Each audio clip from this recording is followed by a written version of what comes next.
This is Radio 4, and now, Saturday Night Theatre.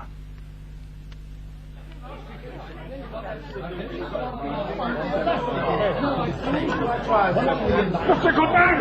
Mr. Goodman! Fetch a policeman straight away! Please come back, let's just talk! Oh, it's too late for that! And we're both dead men!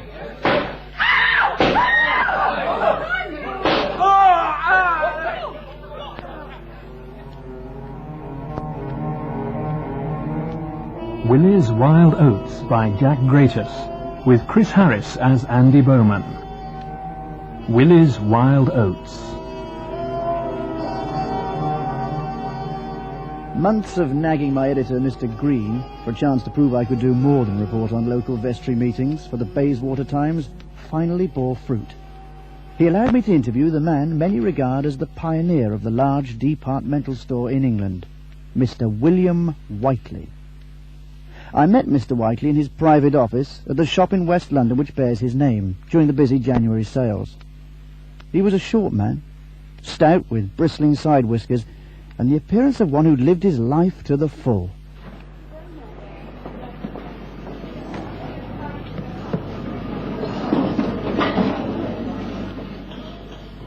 Mr. Whiteley, sir, you call yourself the universal provider. May I ask why? Oh, because it's the truth. I provide all the world with what the world wants, you know. I sell everything. Except milk, of course. Huh? But why not milk? Ah, that would mean Sunday trading. Oh, yeah, cool. That I'm opposed to. You know, I'm a staff of over 6,000. Over 6,000. I'd not wish a single one of them to miss the opportunity of attending church and seeking God's guidance and solace. Cool. Well, how long have you been in the business? Oh, come this March 1907, it'll be 45 years. Really? 45 years? May we regard you as the pioneer of the big store in England, then? Oh, yes, I think I may modestly claim this distinction. You know, young man, there's not a thing that we can't do for our customers. I bank for them, I insure their lives and property, I ship them abroad for the good of their health, I make them rich beyond the dreams of avarice. That's through our brokerage department, you know. And finally, we bury them if they ask us to do so. Now, what do you think of that, eh? Well, it's all very impressive, sir. Impressive, I'd say it is, eh? One of your other chaps called me Atlas. Atlas? Yeah, Atlas, with the globe on my shoulders. Mind you, I'm an old Atlas now, but... Well, you're 75? Well, that's correct, yes. I passed the allotted span of man's life. And when do you plan to retire, then, sir? Well, that's what my family asked me. I tell them that they'll have to carry me out of here. Feet first. Hey, have you made any resolutions, then, sir, for 1907? Oh, I'm glad you asked me that. Because I believe, you know, that a man should take stock of his life every year, learn by his mistakes, always try to improve himself right up to his very last day. And so I've resolved to be thoroughly honest in thought and in word and deed. Not to condemn anybody before hearing their version of the matter, you know, and to help those who try to help themselves. And finally, you know, to let my conscience have fair play as my guide. Oh, and one other. What's that, then, sir? That's to be careful not to do anything to injure my health. Well, you've got to take care of that.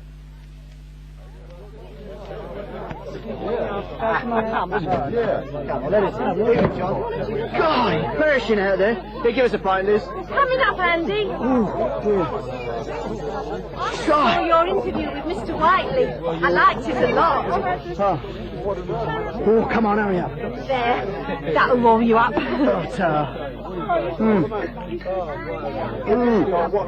God, that's better. Well, of course, only a start.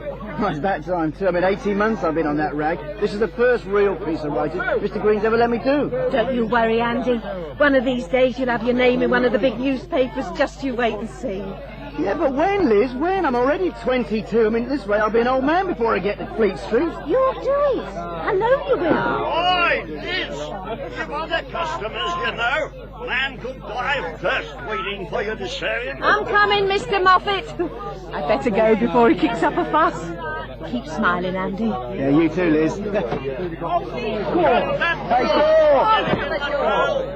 Yeah, haven't you heard? Whiteley's been shot. Who do you say? William Whiteley's been shot right in his own shop. Well, is he dead? I don't know. There's police everywhere. Doctors, it's pandemonium. Who shot him, do you know? Complete stranger. No one's ever seen him before. Liz, I'm off. I can't miss a chance like this. Whoever did it, I'd like to shake his hand. Hush, Mr. Moffat, don't talk like that. The old buzzard had it coming to him.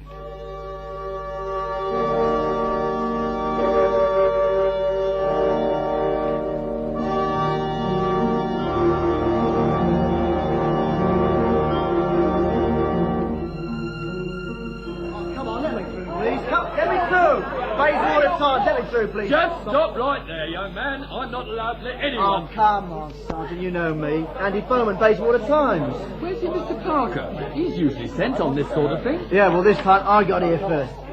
Is Mr. Whiteley still alive? 2 bullets in his head? Not likely. The one who shot him is, just about. Why? What happened to him? After he shot Mr. Whiteley, he turned the gun on himself. What a mess he made of it. Took half his face off by the looks of it. Hang on, they're taking him out. Clear the way for the stretcher, please. Clear the way there. I say, old chap, what's your name? Cecil Turner. Let me sleep. All I want to do is sleep. Leave him be. You can see he's in a bad way. Let the stretcher through. Oh, see Inspector Fuller over there. Do you mind if I have a word with him? Hey, stop! Stand back! Stand back, the rest of you! Keep back! Mr. Whiteley told me to go for a policeman. I'm Mr. so shocked. Goodman, you must try to take it slowly. Yes. You're Mr. Whiteley's senior clerk, so you must have been the one who let this stranger in to see Mr. Whiteley, yes? I was. But, you see, he said he was from Sir George Lewis. Sir George used to be Mr. Whiteley's solicitor, so I thought it was all right. And Mr. Whiteley seemed quite satisfied when I told him. And you're sure you've never seen him before? Quite sure. And the name Cecil Turner means nothing to you? No, nothing. I see. They were together in the office for only a few minutes, and then Mr. Whiteley came rushing out with the other man behind him. Mr. Whiteley told me, as I said, to go and fetch a policeman, but before I could go, the other man said something like, we're both dead men, and shot him twice. Oh, it was horrible, Inspector. Yeah. Poor Mr. Whiteley never had a chance. He fell there where all that blood is. And then the other man put the gun to his head and... Oh, excuse me, Inspector. I couldn't help overhearing. Oh, who the hell are you? I said no one was to come in. Andrew Bowman, Bayswater Times. Reporters? Already? Look, I'm busy now. You'll get your chance later on. Yeah, but look, while I'm here, can't you tell me anything more? You'll have to wait till I'm ready to make a statement. Now, get out, or I'll have you charged with obstruction. Daily Chronicle! Get your Daily Chronicle! William Whiteley murdered, shot down in his own office by an unknown killer. Get your Daily Chronicle! Well, what do you think of my report of the murder, Mr. Green? Will you use it? No. We'll just have his obituary. As editor, I shall write it. Oh, but look, I've worked half the night to get it in time. No one asked you to do that. But what about the man who shot him? Oh, aren't we going to try and find out about him? I mean, why he did it? Tabloid rubbish. We're a family newspaper. Yeah, but it's such a good story. It's right on our doorstep. We're above muckraking, Berman. Oh, Mr. Green, come... I know you're reaching to make a name for yourself, but you'll not do it at Mr. Whiteley's expense. He was a great man and a local benefactor, so we'll show our proper respect to him and his family. Well, what about the funeral? Well, we'll have to report on that, of course, edged in black. I'd love to write it myself, but I'm too busy, so you can do it. It's bound to be a fine show.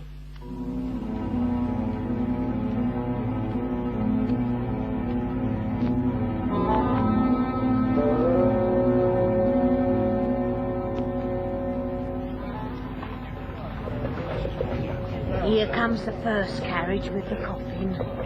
Who's in the one behind it? His wife and sons. Bet they're worth a pretty penny now.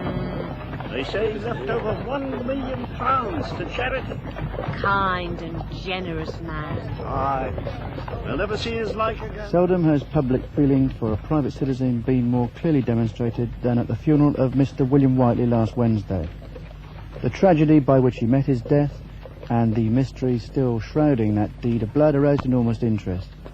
But among the many thousands lining the streets on that bitterly cold morning, and the closing of all business houses in the area, and in the presence of leading businessmen at the church and cemetery, there was ample evidence of a far deeper emotion than mere curiosity, and of a widespread respect for a man whose success made his name a household word throughout the globe. I was born in 1831 in a village near Wakefield in Yorkshire.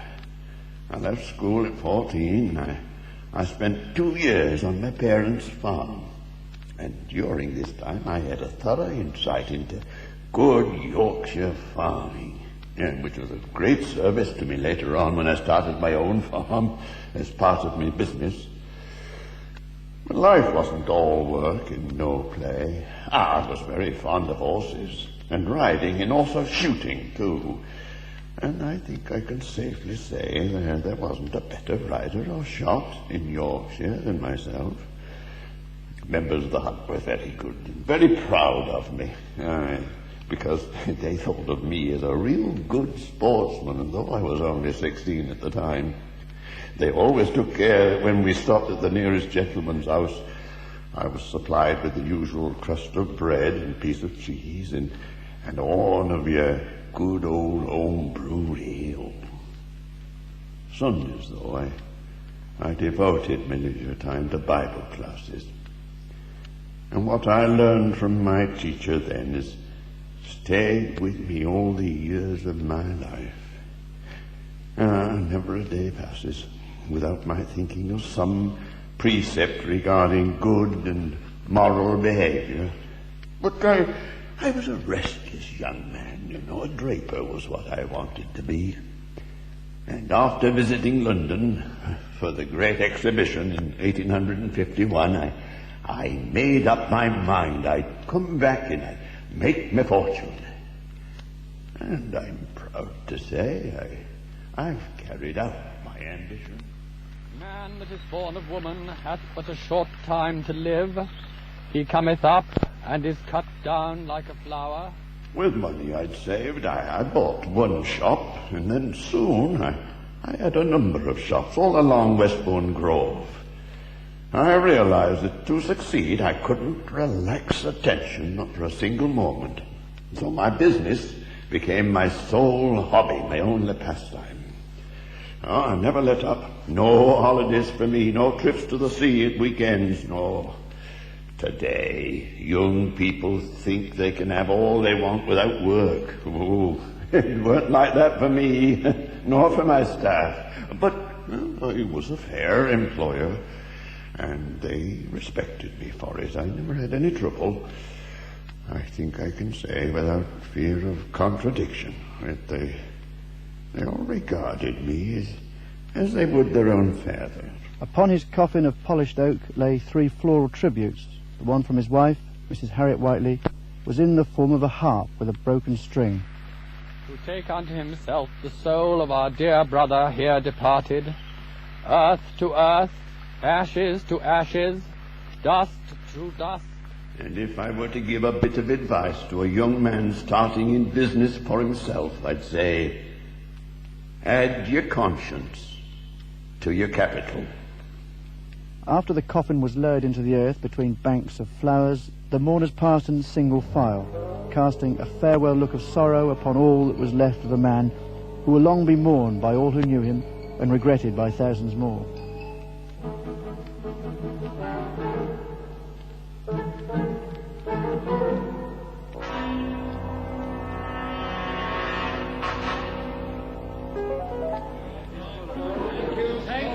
Gentlemen, thank you. You've all been very patient. So now I'll give you your story. Inspector Fuller's enjoying himself. You blame him. Biggest case to come his way, and he doesn't even have to hunt for the killer. The man who shot Mr. Whiteley is under police surveillance in St. Mary's Hospital, Paddington. This morning, an operation was performed on him to remove his right eye and 3 pieces of the bullet with which he shot himself. His condition is serious, but no longer critical. But who is he? And where'd he come from? Gentlemen, you'll be pleased to hear that Mr. Whiteley's assailant has been positively identified by his landlord. To gain entry to Mr. Whiteley, he used the name Cecil Turner. But we've ascertained that, in fact, his real name is Rayner. Horace Rayner. He's 29 years of age, married with 2 children. He's had a somewhat checkered career and is presently in grave financial difficulties. We found on his person only 1 shilling in cash, a watch chain, no watch, and 19 pawn tickets. Inspector Fuller, I've interviewed Mr. Whiteley and I know how difficult it is to get to see him. How did this fellow Rayner manage? Well, he said it was from Mr. Whiteley's solicitor, Sir George Lewis. But we've checked with Sir George and he tells us he ceased to act for Mr. Whiteley about 15 or more years ago. Have you found any connection between Mr. Whiteley and the murderer? No, none at all. We searched through all the deceased's private papers and there's nothing there to connect the two of them. And why do you think he did it? And he did it. And that's all we're concerned about for the present. So thank you, gentlemen, thank you. And good day. Inspector, will Rayner live? Oh, yes. Long enough for us to hang him. What do you have, Mr. Parker, then? Come, Andrew. As your senior by many years, I outrank you. So I buy the drinks. I'm sorry. When you're a famous Fleet Streeter, you can buy mine. Beer, is it? Thanks very much. 2 pints, Liz, please. It's a funny business, don't you think? What is, Andrew? Well, the Whiteley murder, of course. Well, I don't know about that. Seems to me to be a classic case of the desperado will stop at nothing to get what he wants. Well, Rayner didn't look like a desperado to me. Well, how many of them are you seen in your time, Andrew? Your drinks, gentlemen. Many thanks, Liz. Now, look at the facts, Andrew. This Rayner fella had a gun on him. Self-protection? He was penniless. No, he went out determined to rob someone. He passed Whiteley's. It was full of shoppers for the sales, lots of cash, changing hands. Perfect target. He confronted Whiteley in his office, demanded money, but Whiteley was a game old bird, so Rayner shot him, then, realising his game was up, he tried to shoot himself and failed. Simple. All right, yeah, perhaps. But look, there's just 1 or 2 things that puzzle me. Why did he call himself Cecil Turner? And how did he know Whiteley had once consulted Sir George Lewis? Yes.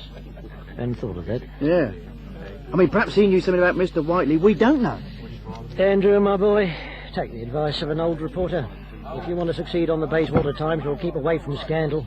Mr. Green's terrified of upsetting our readers. Oh, to hell with Mr. Green. I can't let a story go like that. I mean, it could be my big chance. You won't print it, you know. Right, then I'll find someone who will. You could be putting your job in jeopardy. Look, Mr. Parker, I've no intention of staying on the Bayswater Times the rest of my life.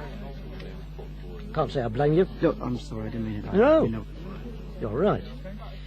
My trouble was I lacked your ambition. I always did what I was told and I've nothing to show for it. No, Andrew, you write what you like. And I'll tell you what you must do. I've this old friend on the Daily Chronicle. Name's Becklow. Send him your reports. He'll have his own staff working on the story, of course, but if you've something he can use, he will and pay you for it. You really think so? No harm in trying. But what about Mr. Green? What if he starts asking questions? Leave Green to me. I'll keep him at bay, but you've got to make it worth my while. How? How can I do that? Every report you send, Becklow, must be the very best you can do. Nothing second-hand. Go out and talk to the people who knew Whiteley, knew Rayner, and write better than you've ever written before, even if it means staying up all night, every night to do it. I'll start right away. Thanks, Mr. Parker.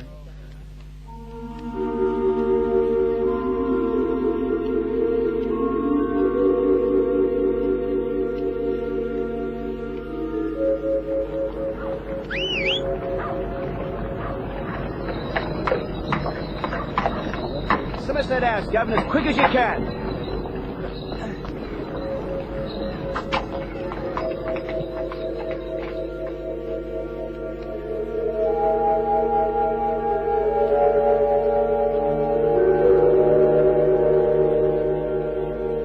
Can I help you? Yes, I'm looking for the volume for 1879, Births. Oh, that wouldn't be about the Whiteley murder, would it? How do you know? Well, you're not the first one. Well, who else has been asking? You're a reporter, aren't you? Yes, as a matter of fact, I am. Well... Look, I'm in a hurry. Well, you'll find it at the far end of the second row of shelves. They will hang him, though, won't they? You'd like that, wouldn't you? He's a murderer shot down a harmless Thank old man. you. 1877, 78, 79, L to S. Damn thing's heavy. Now then. Here we are. Rayner. That's quite a few of them. could be here all day. That's him. That's it. Born Teddington. Father George Rayner. Mother Emily Turner. Turner? That's interesting. His parents never married. I must find out more about them. Who knows where that might lead.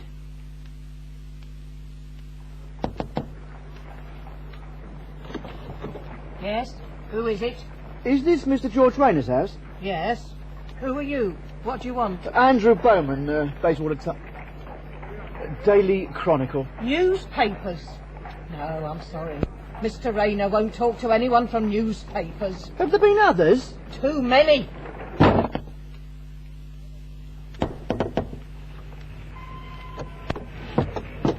Does Miss Emily Turner live here? What do you want her for? My name's Bowman. I'm a reporter. I'd like to speak to her about... You best be clairvoyant, then. She passed on years ago. Oh. Are you a mother, then? What if I am? Well, it's about your grandson, Horace Rayner. Oh, I expected as much. Can't hide things like that for long. Got it from his birth certificate, I suppose. Yes, and hers. She was born here, was she? Look, you'd better come in. I don't want the neighbours to see me talking to you. They're a nosy lot, they are.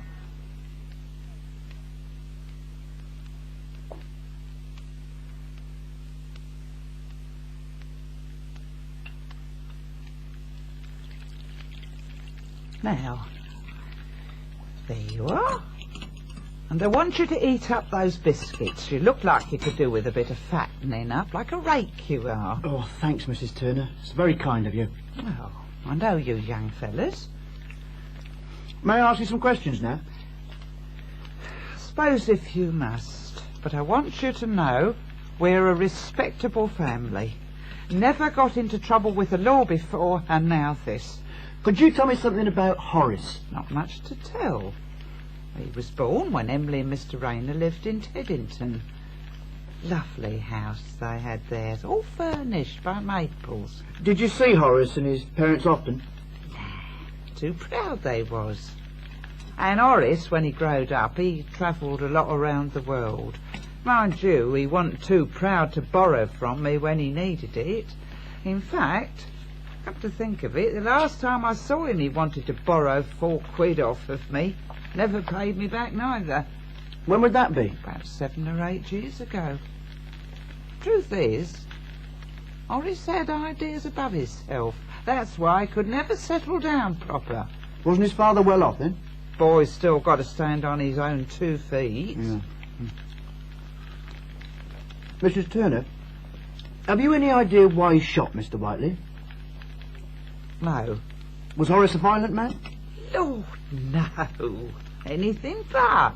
Silly and irresponsible, maybe, but never violent. He wouldn't hurt a fly. Then he must have had some reason for doing what he did. Suppose he thought he had? I don't understand. It's no matter. Did Horace know Mr. Whiteley? You'll have to ask him that.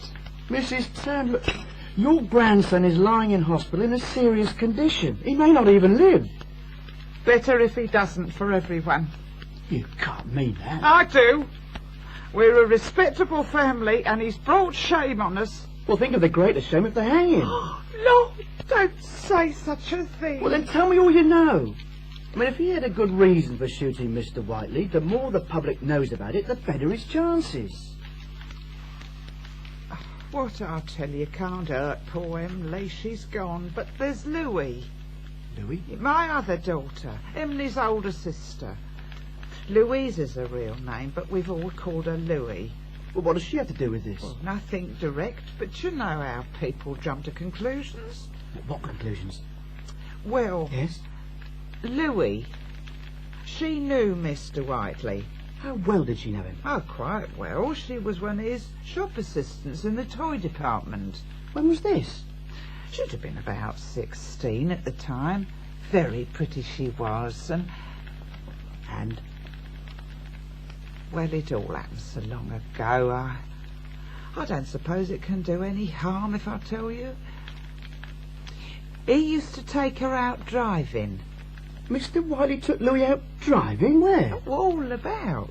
I saw them sometimes when I was up that way in West London. Mr. Whiteley and my Louis in that Victoria of his.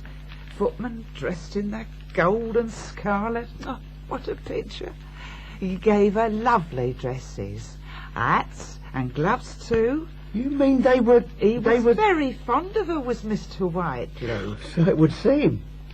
Well, how long did this go on for? Oh, quite a while. Then she went to be his housekeeper. Housekeeper? Oh, yes, on his farm in Finchley. He had a big place out there for the butcher shop and the vegetable shop, you know. And Louis lived there on her own? Or now, don't you go jumping to conclusions. It was all very respectable. But Mr. Whiteley was married. I mean, didn't Mrs. Whiteley object to her husband and Louis? Oh, she didn't come into it. They was, separated, him and his lady wife. You didn't know that? No. No, of course not. You weren't even born then. But what's this got to do with Horace? Oh, you don't really think they'll hang him, do you? Well, I'm afraid public opinion's against him. I mean, everyone thinks he went to Mr. Whiteley to rob him. Oh, no, he'd never do a thing like that. Not Horace. If you want my opinion, I think he must have been, well, you know, a bit mad. He tried to kill himself afterwards, didn't he? Yeah. Yes, well, that stands to reason then. But when he called on Mr. Whiteley, he gave the name Cecil Turner. Did he do that? What a nerve. Do you know someone called Cecil Turner? No. Pardon me for saying this, Mrs. Turner, but I think that you do. You know, I think there's a great deal more you do know. You can think what you like. I've said all I have to say. Bowman, where on earth have you been hiding yourself? Well, just checking on some facts about the Whiteley murder. Listen to me, Bowman. I want you to put that business right out of your mind and concentrate on your work. But what about Horace Rayner? Who's he? Well, that's just the point. Who is he? He shoots down in cold blood one of the most famous men of our time, and no one seems to know much about him or why he did it. Well, perhaps that's because no one's really interested to know. Well, someone must be. I mean, all the other newspapers have been filling their columns with the case. Wouldn't it be a scoop if the Bayswater Times was the first to come up with the answers? I don't care about other newspapers. So long as I'm running this newspaper, rumour, tittle-tattle and scandal will be kept out of it.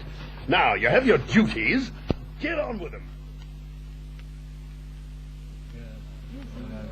So, Andrew, you found out that Horace Rayner was illegitimate and that Mr. Whiteley had a mistress, Horace's aunt. Yeah, excellent start. Well, it came as quite a shock, I can tell you, Mr. Parker. I mean, I thought William Whiteley was above reproach. Fine, upright gentleman, generous, God-fearing, not a blemish to his character. You're not the only one. Universal provider was universally admired. You people have got short memories. I know what he's really like. And who are you, sir? Oh, this is Mr. Moffat. Well, what do you know, Mr. Moffat? My dad had a butcher shop. Been in the family 3 generations. 4 if it hadn't been for that butcher. He slaughtered us when he opened up his own fresh meat department. Couldn't compete, you see.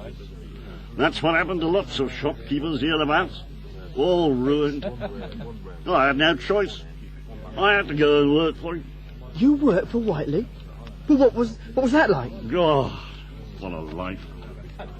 When I went to see him, he knew who I was straight off.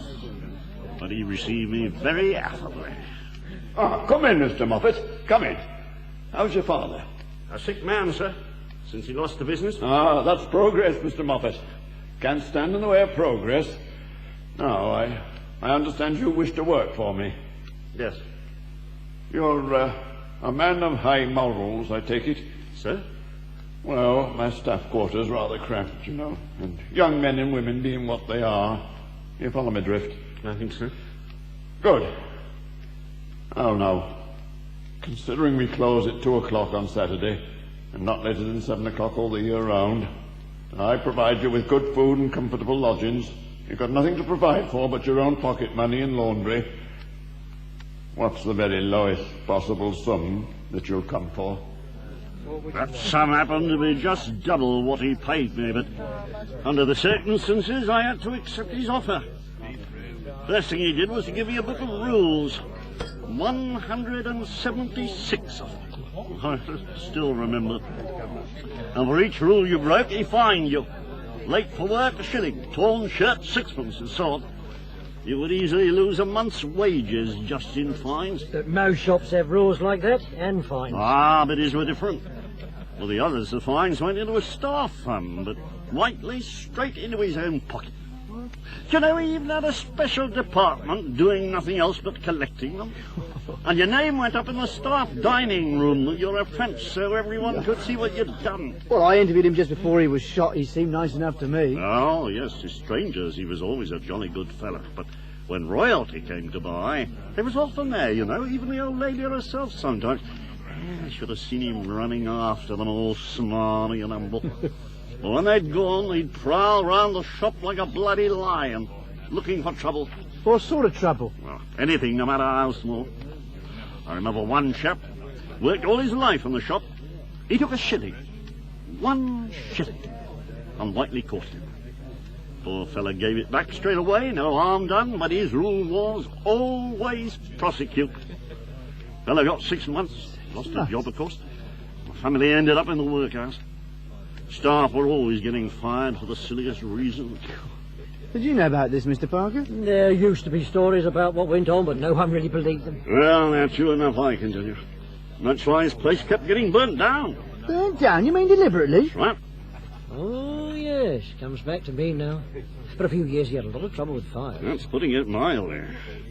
In the last one, 3 people were killed and he had to close his shop for weeks. Hundreds lost their jobs. Did they ever find out who did it? No. But if I remember correctly, there were no shortage of suspects. I reckon it was the lady. What lady? Nah. Whiteley liked the girls, he did. Well, my dinner's waiting. Can't stop to chat up. No, wait a moment. No, don't go.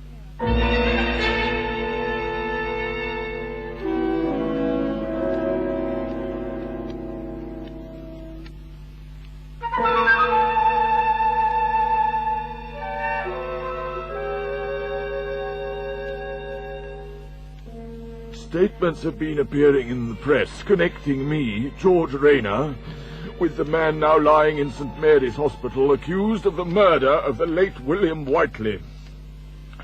I feel acutely that my name has been used and published in this way. I wish, therefore, to issue this definite statement of the facts and trust that no further liberties will be taken with my name. Briefly, then, there were 2 sisters, one by the name of Emily Turner, and the other Louisa, or Louis Turner. The latter was an assistant at Whiteley's in the toy department. Miss Emily Turner was visited by me. Some time afterwards she informed me that she was about to give birth to a child.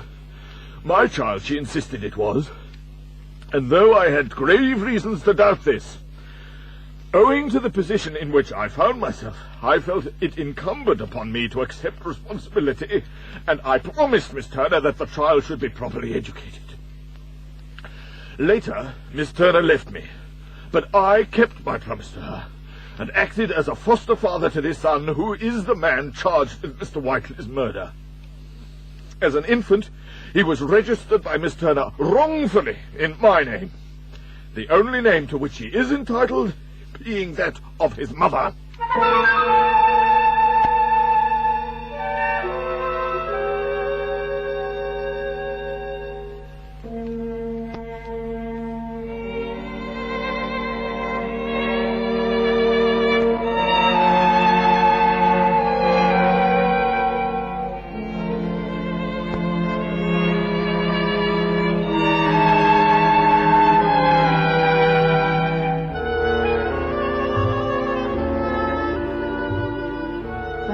Mrs. Whiteley.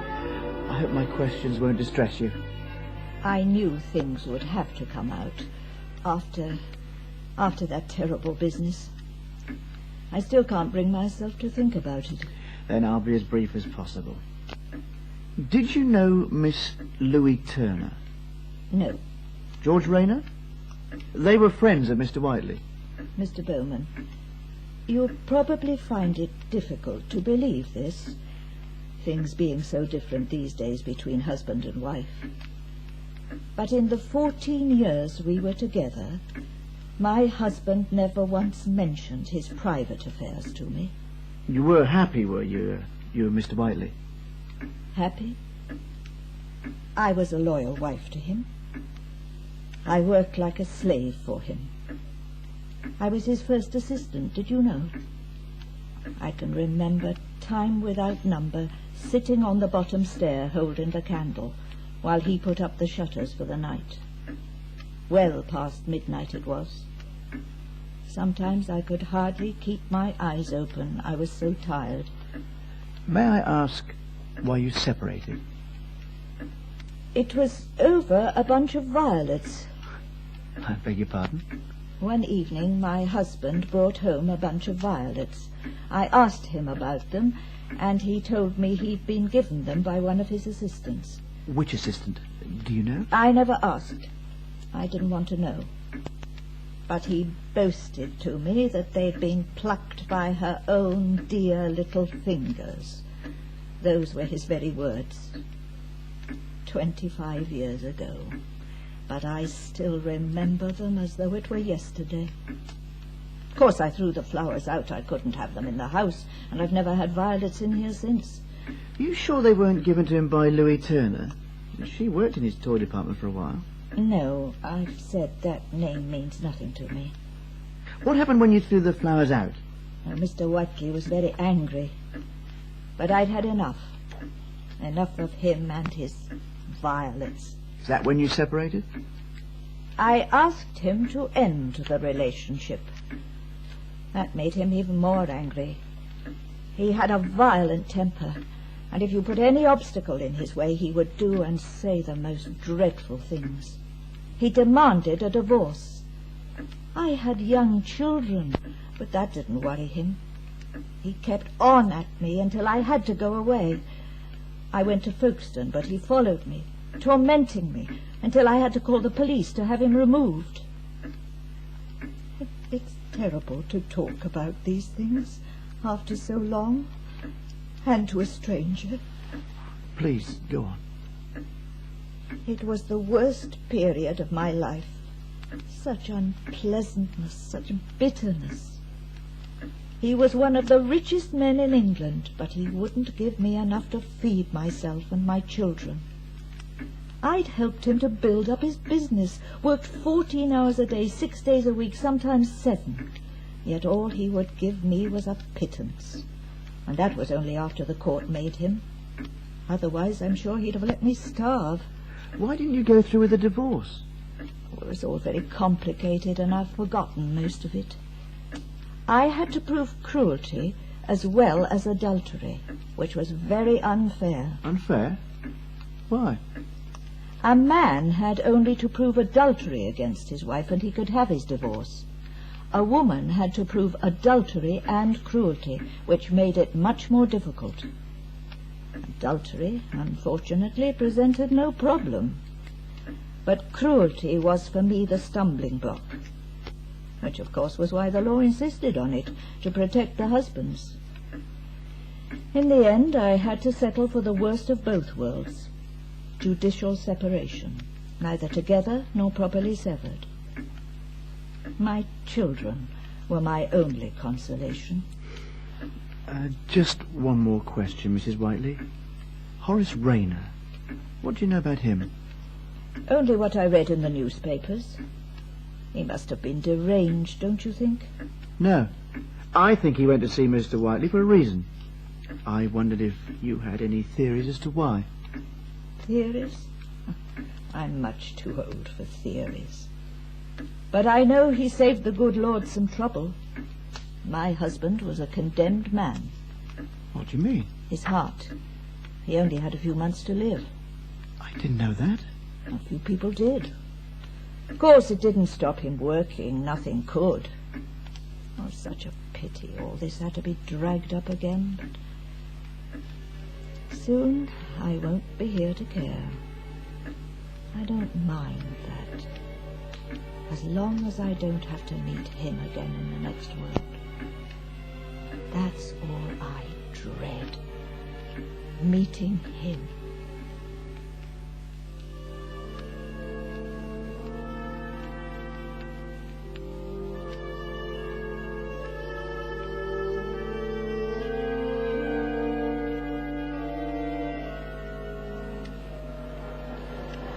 I take it, officer, as you're guarding this door, that this is Horace Rayner's room. I am his aunt. Yes, ma'am, I was told to expect you. But I must warn you that he's in a bit of a mess. He tried to... Yes, I know about that. Thank you, officer.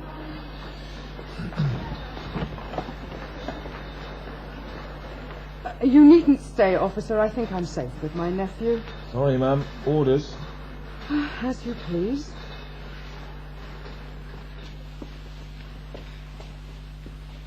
Horace, my boy. How are you? As you can see, Aunt Louis, I aimed too low. Look, just near my temple, that's where the bullet went in. And it came out here at the side of my nose. Took my eye with it. That's horrible. Well, they say they'll give me an artificial one for the trial. So I'll look my best. Oh, you poor boy. Are you getting enough to eat? You're so thin. Oh, yes. The condemned man eats heartily, don't you know? And why aren't you shaved? They won't give me a razor in case I... Oh, my God. Here's a chair, ma'am. You best sit down. Thank you.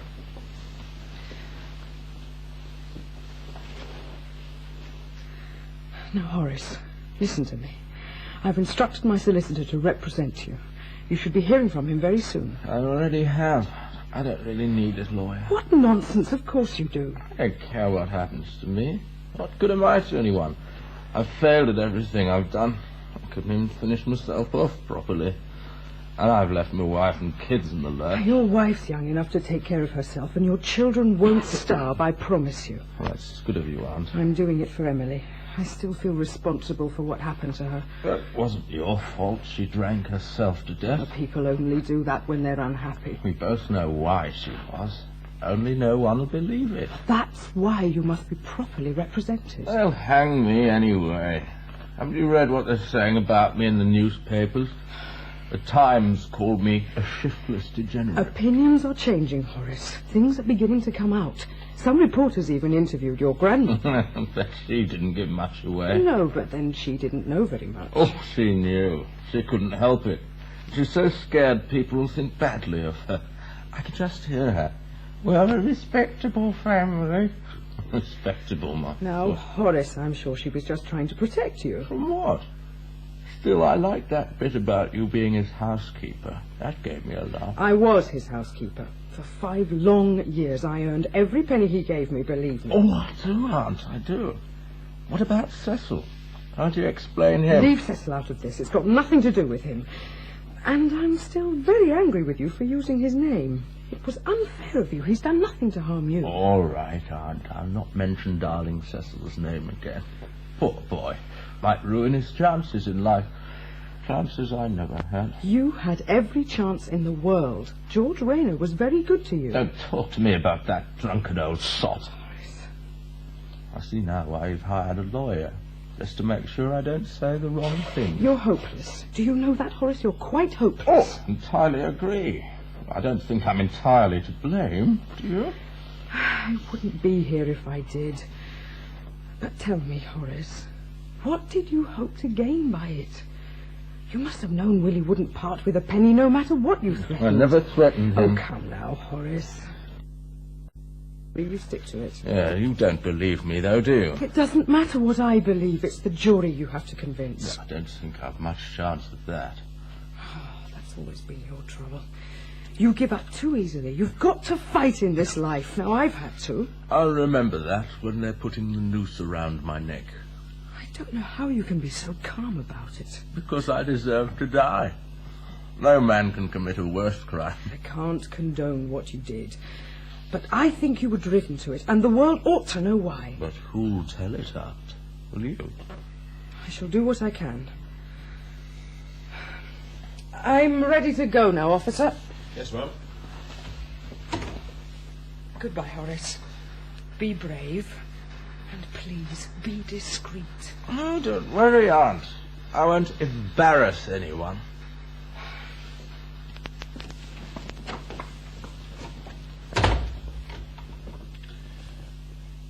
You're lucky to have someone like her on your side. You ought to be more grateful.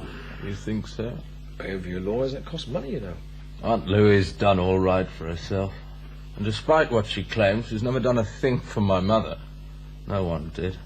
They all let her drink herself to death. Well, no good dwelling on that now. You've got to think of yourself. You sound quite concerned for me, Constable. I've seen a few killers in my time, some of the worst. Men who'd cut up their wives, women who'd poisoned their husbands. They was bad through and through, but I don't think you're like that. Look at that, mate. It's like a beaten railway station in the air. Yeah, what do you want? You remember me, Andy Bowman, Daily Chronicle? This is where Horace Rayner's been held. Now look here, who said you could visit this afternoon? Inspector Fuller. Oh, the inspector, eh? You sure about that?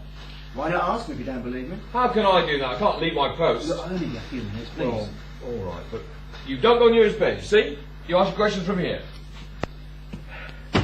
Far enough? That'll do. Be quick about it. Hello, Mr. Rayner.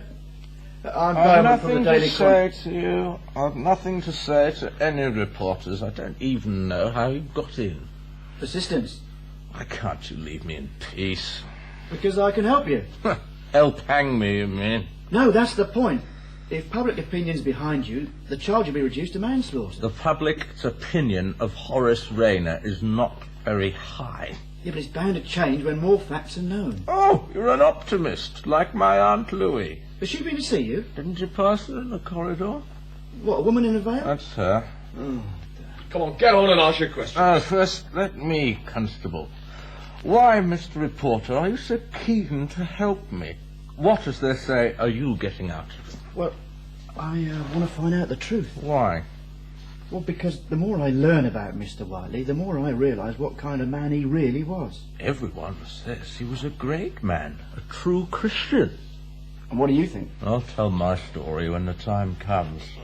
What are you hiding, Mr. Rayner? When the time comes... All right. Look, then I'll ask you about George Rayner. A few days ago, he gave a statement to the press in which he denied he was your father. Now, why should he do that? Because he's not my father. You mean he was telling the truth? Yes. I see. No, Mr. Reporter, you see nothing. Did he know Mr. Whiteley? He might have. Oh, come now, Mr. Rayner. Your aunt and your mother were sisters. They're, men friends, must have met, I mean. Yes, all right, they were quite good friends. Keen on the same things. What things? Horses and women. Any women in particular? Oh, no, they weren't particular at all. How long did George Rayner live with your mother? My mother's dead. I'll not say a word about her. Your silence won't save you. Nor will your questions. Oh, just let me sleep. There's a good Come on, that'll do. You've asked your questions. All right. Look, just one more, please. How long were Whiteley and Rayner friends? Oh, I can't remember. Years. Till the row, I suppose. What row? Out, come on. On the double, or else.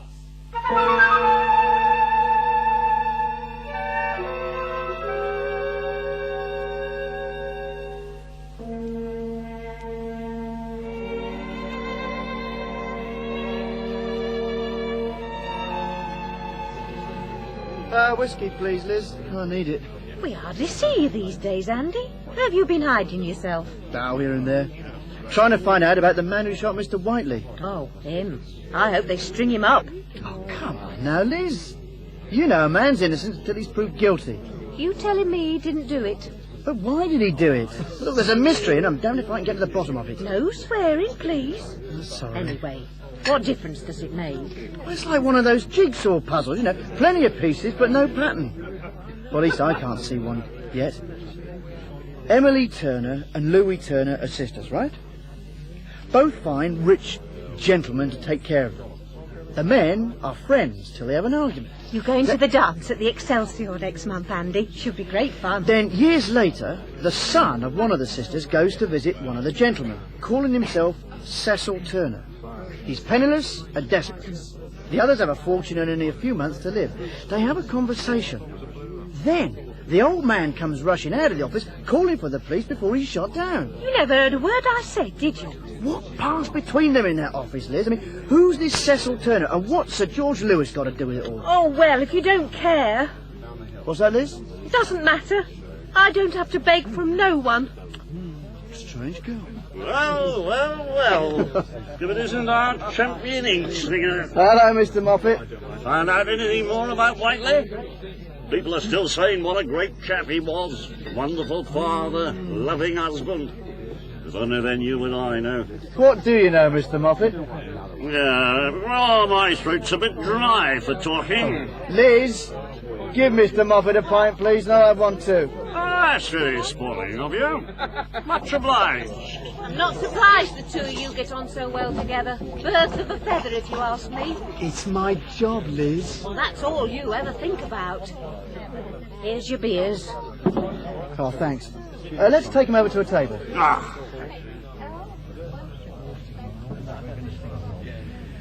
Did you know Louisa Turner? You mean Louis? Oh, yes, everyone knew Louis. She was quite famous in her day. As what? Whiteley's fancy piece. The only one? Don't make me laugh. He was like a sultan in his harem. Every girl who worked for him, no matter how young, was fair game. He owned a place not far from the shop where he'd, entertain. It'd last a few weeks. She'd get a pair of gloves or a bonnet out of it. From the shop, of course. Then there'd be a new one. Is that what happened with Louis? Oh, no. Louis was different. Wasn't a case of him going after her. She had an eye on him right from the start. Real beauty she was. Dark hair, black eyes, hourglass figure. He couldn't help noticing her. She hooked him after she'd been there only a few months. Next thing, she was out in his carriage, queening it along Queen's way, as we used to say. Everyone knew about it? An open secret, you might say. It was only when he got really rich and famous did he start worrying about his reputation. Then butter wouldn't melt in his mouth, but back in those days it was different. Louis went on working for him for a while. Then one day she ups and goes. We all knew what her new position would be. His housekeeper. Oh, she kept house for him all right. Even had a child by him. A child? Here, wait a moment. Boy or girl? Oh, boy. What?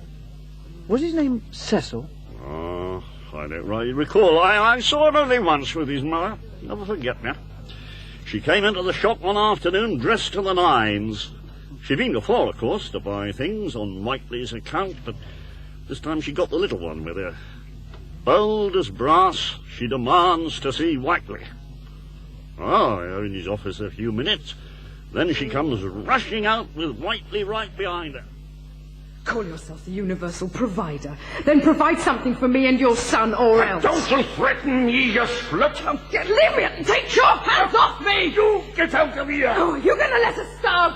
You'll never get a penny from me! Then I'll tell the world the kind of man you really are. What did Whiteley do? What could he do? For once the great man was stymied. He made her some sort of promise, and she walked out of there, head held high. If the staff had had the guts, they'd have all given her 3 cheers. They hated him so much. In the end, of course, he got off cheap. Bought her off for a pittance. He was good at that sort of thing. Oh, yes, indeed, a past master. Never a week went by without him suing someone or being sued. But he seldom lost a case. If things looked bad for him, he'd offer the other side some money and they'd settle. I don't suppose you know who his solicitor was in all these cases? Well, he had a few, some of them right villains, but usually it was Sir George Lewis. All the gentry went to him. Day Chronicle! Get your Day Chronicle! Horace Rayner sit for trial at Old Bailey! Get your Day Chronicle! Day Chronicle! Thank you for seeing me again, Mrs. Turner. Oh, yes. What do you want to know this time? Your daughters. Did they go about a lot together, with Mr. Whiteley and Mr. Rayner? Oh, yes. Every weekend they was down to Brighton for the races. Mr. Whiteley had a lovely house down there. Hastings, too. They did well for themselves, eh? Well, why shouldn't they? It's a hard world, especially for young girls. If they've got the looks, they should use them, is what I say. How long were the 4 of them friends? Oh, quite a few years. Then they had an argument, didn't they, at Whiteley and Rayner? How did you know about that? Horace told me. But he didn't say what it was about. I thought perhaps you might know. I never pried into what wasn't my business. Not like some others I could mention. You must have had some idea. What if I did? Look, Horace's trial is coming up in a few days. Oh, all right. Oh, God knows I can't sit by and let the boy hang, no matter what he's done. Yes, Mr. Whiteley and Mr. Rayner quarrelled, a flaming row they had, and nearly went to court over it. Mr. Whiteley accused Mr. Rayner of what do they call it? Slander. What did Rayner say about Whiteley? Oh, it was all so long ago. Please, Mrs. Turner. Mr. Rayner said that Mr. Whiteley and Emily... Whiteley and Emily? What about them? No, that's enough. You let my poor girl rest in peace. That Whiteley and Emily were lovers, is that it? Go away. Leave us alone. We're a respectable family. Tell me, Parker, what's young Bowman been up to lately? Up to, Mr. Green? Yes, he never really should be. He's still snooping into the Whiteley business, is he? I'm sure he wouldn't do that, Mr. Green. Not after you told him not to. I hope you're right. His idea's above himself, that young man. If he goes on like this, coming and going as he pleases, he'll be out on his ear. I'll tell him what you said. Now, I've told you. Thanks, Mr. Parker. I suppose it's bound to come. But I can't stop now. I mean, the editor of the Chronicle's been so pleased with my reports that he's asked me to attend the trial. Oh, good for you, Andrew. Still, it wouldn't do any harm to show your face in the office now and then. Excuse me. Do you know if a reporter called Bowman's in here this evening? Yeah, I'm Bowman. Well, Lady in my cab wants to speak to you. Oh? Does she have a name? No. She never told me. Well, what do you think, Mr. Parker? Should I go? You're old enough to take care of yourself, Andrew. All right. Cabby, lead the way. Right. I'm Louis Turner. My mother tells me you've been annoying her. Well, just doing my job, Miss Turner. A nasty one, if you ask me. Why do you want to speak to me? To tell you... No. To ask you not to dig too deeply into the past. Those of us who've lived through it don't wish to have it paraded before the world. It's a bit late now. I mean, you should have thought of that at the time. My, what a hard young man you are. Look, Miss Turner, I'm a reporter. All I want is to get to the truth. And further your career at the same time, no doubt. Miss Turner, Look, I'm not really blaming you for that. But because of what Horace has done, a lot of unpleasant things are likely to come to light, which are better forgotten. Whatever harm he caused, Mr. Whiteley made up for it. You read about his will, I'm sure. And that's how you'd like him to be remembered, eh? Good, kind, generous, not as the monster he really was. Monster? Willie, a monster? Oh, no, Mr. Bowman, try as you might, you'll never convince me of that. Oh, I'm not denying that sometimes he was a bad boy. But he'd spent his youth working hard, building up a great business. He could afford to sow his wild oats. I think in many ways he was a fine man. Nevertheless, you're not sorry he got his just deserts. I mean, after all, he didn't treat you very well. I've no complaints. What about your son?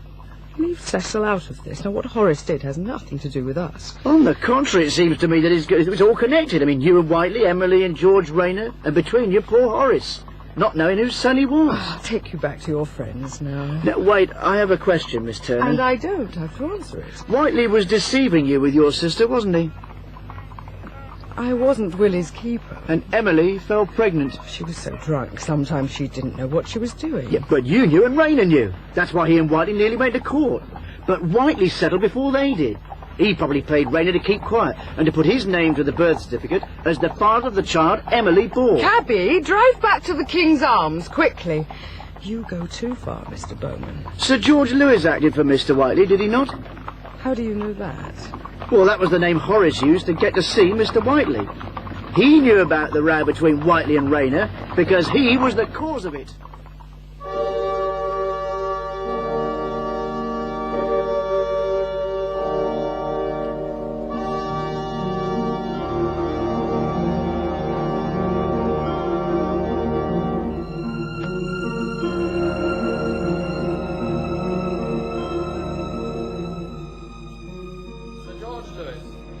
Mr. Whiteley's solicitor, were you not? I was. You handled all his legal business? At that time, yes. Business as well as personal? Yes. Your client was involved in numerous actions, was he not? Not more than most men of his standing. Do you know the accused? No. On the day in question, did you authorise the accused to go to Mr. Whiteley or to use your name? Sir George has said he does not know the accused. That should be answer enough. Sir George? I did not.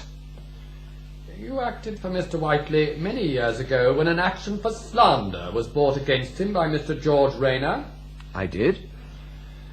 Can you give the court any details about that action? I cannot. The information is privileged between myself and my client. Your client, Sir George, is dead. Sir George is perfectly correct. The information is privileged. What a hard man the judge is, Mr. Barker. He won't let in any evidence about Horace's background. I'm afraid he's well known for his strictness. If it's irrelevant, it's kept out. But it is relevant. Everything depends on it. Well, perhaps Louis Turner will reveal it all. I wonder. Miss Turner, did you introduce your sister, Emily, to Mr. Whiteley? I might have. And is it correct to say that a friendship sprang up between Emily and Mr. Whiteley? We were all friends, the four of us. During this time, 2 children were born. Horace Rayner was one, the other was Cecil... My lord, I object to the defence's line of questioning. What happened nearly 30 years ago is entirely irrelevant. On the contrary, my lord, the full story of my client's life and the details of his birth will tend towards showing his frame of mind when he went to visit Mr. Whiteley. Are you saying your client was disturbed in his mind? Very much so, my lord. I still cannot see the connection. The objection is sustained. Things aren't going too well for Rayner. Were you surprised? Between the judge and the prosecution, nothing about Whiteley's shabby past is going to be allowed to come out. Still, Horace will soon get his chance to tell his own story. Calling him now. To tell the truth, the whole truth, and nothing but the truth, so help me God. What a state he's in. He hasn't had a shave in weeks and he's trembling like a leaf. Oh, that awful glass eye. To tell the truth, the whole truth, and nothing but the truth, so help me God. What a state he's in. He hasn't had a shave in weeks and he's trembling like a leaf. Oh, that awful glass eye. He looks more like a tramp than a murderer. They could be to his advantage. The jury are bound to feel sympathy for him. You're right. I think they already do. Please tell the court what happened on the day of the shooting. I left my rooms at midday and went to Mr. Whiteley's office. I said I was Cecil Turner from Sir George Lewis. A small pretense, I'm afraid, but I had to say something to get in to see him, and I knew that both names would stir his memory. I was right. As soon as I'd closed the door, he challenged me. Mr. Whiteley. Oh, you're not Cecil Turner. No, I'm Horace Rayner, Emily Turner's son. You must remember her, surely. Oh, what do you want? My mother told me on her deathbed that if I ever needed help, I was to come to you. I need your help now. I haven't a job and I have no money. My wife's expecting her 3rd child and we've pawned everything. Oh, I see. Oh, what can you do? What's your training? I've been a clerk and a commission agent. I've also travelled a great deal. Europe, Russia, and I know a few languages. Mm-hmm. None of it very practical. Yes, that's George Rayner's fault. He educated me to be a rich man's son. Oh. Well, how would you like to go abroad? I would, sir, very much. But I need capital. You can't do much without it these days. Oh, nonsense. Plenty of young men go without capital and do very well for themselves, too. But our fares. There'll be 5 of us, and I haven't a penny. Look, why don't you apply to one of those emigration agencies? What do you mean? The Salvation Army. Now, you say that you're destitute, and they're bound to assist you. You mean you won't help us? No. Oh, no, certainly not. No, you thought because I'd listened to your cock and bull story, I'd hand you a job on a plate, eh? No. Oh, no. You're mistaken, sir. No, you don't know William Whiteley. And you've condemned me to death.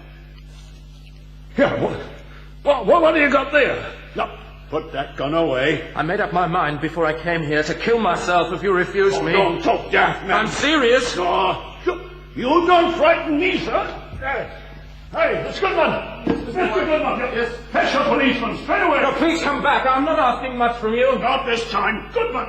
Don't just stand there. Go! Let's just talk. Oh, it's too late for that. Then we're both dead men!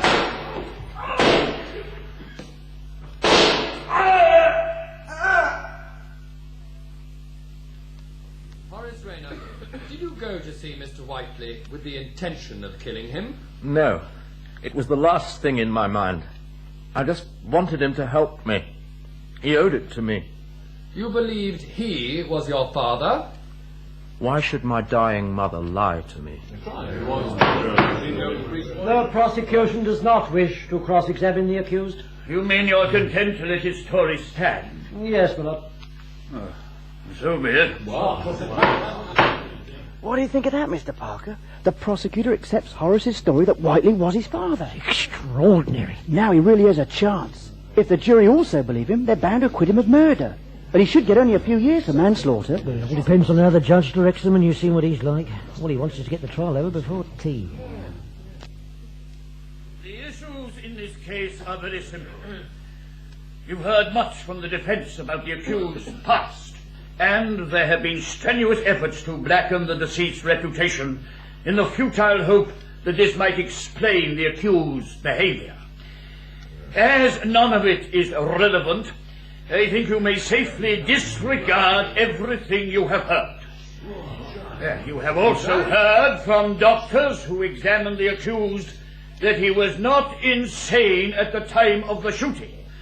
So a defence of insanity must also fail.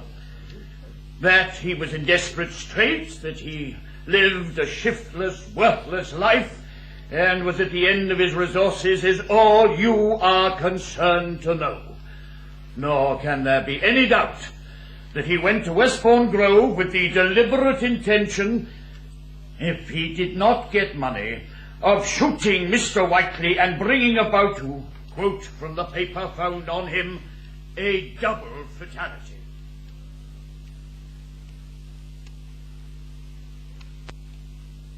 And the jury reached their verdict. We have, my lord. Do you find the accused guilty or not guilty of murder? Guilty. Silence in court.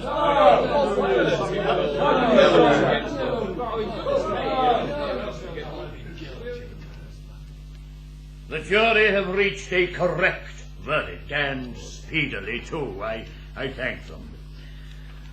Horace Rayner, it is quite clear to me from all we've heard that in full possession of your senses, you went to Mr. Whiteley on that fateful day to blackmail him, and if that failed, to kill him.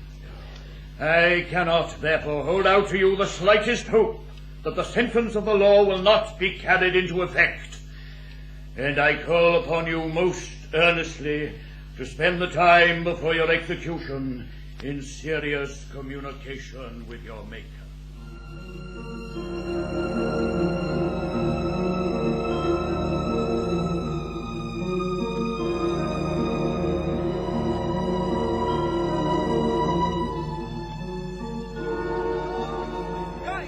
Chronicle!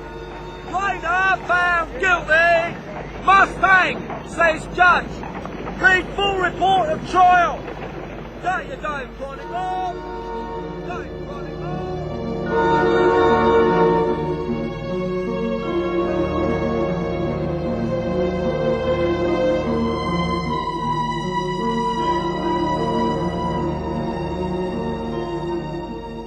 Signed the petition yet, Andy? And I thought you wanted Rayner to hang Liz. What, that poor man? Turned away by his own father? Well, lots of people feel the same way.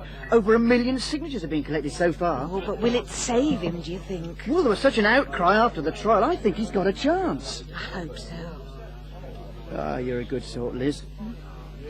Oh, by the way, that dance at the Excelsior, you accepted any invitations yet? No. Good, because I thought we might go together. Oh. I can afford it now. Why, Andy? What's happened? I've got a job on the Daily Chronicle. Oh. I start next week. Oh, Andy, I knew you'd do it. I just knew it.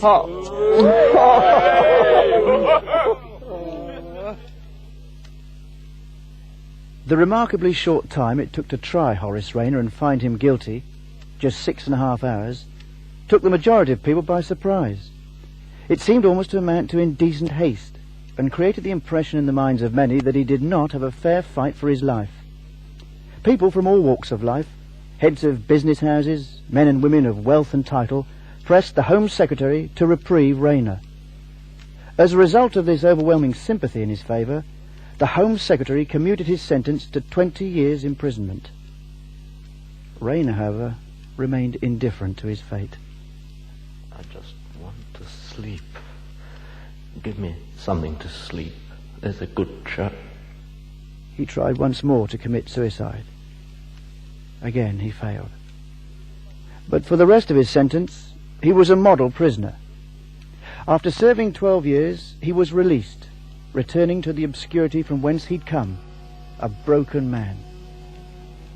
He lived for only 2 more years and died at the age of 43, convinced to the end that William Whiteley, the universal provider, was his father.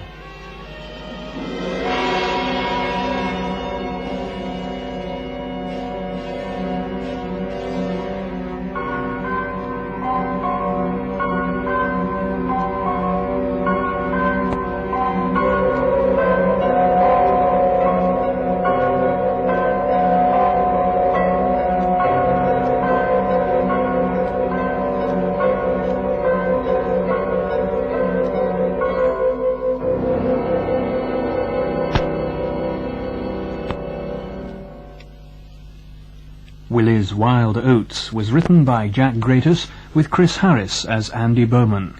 The rest of the cast: Rayner, John Telfer; Whiteley, Hedley Goodall; Green, David Sinclair; Moffat, Norman Henry; Fuller, Rex Holdsworth; Goodman and George Rayner, Ian Thompson; Mrs. Whiteley, Audrey Noble; Mrs. Turner, Anne Jameson; Liz, Carolyn Moody; Louis, Mia Soteriou; Parker, Paul Nicholson; and Lewis, David Ponting. Other parts were played by Robin Ardra, Norman Henry, Rex Holdsworth, and David Ponting. The programme was directed in Bristol by Brian Miller.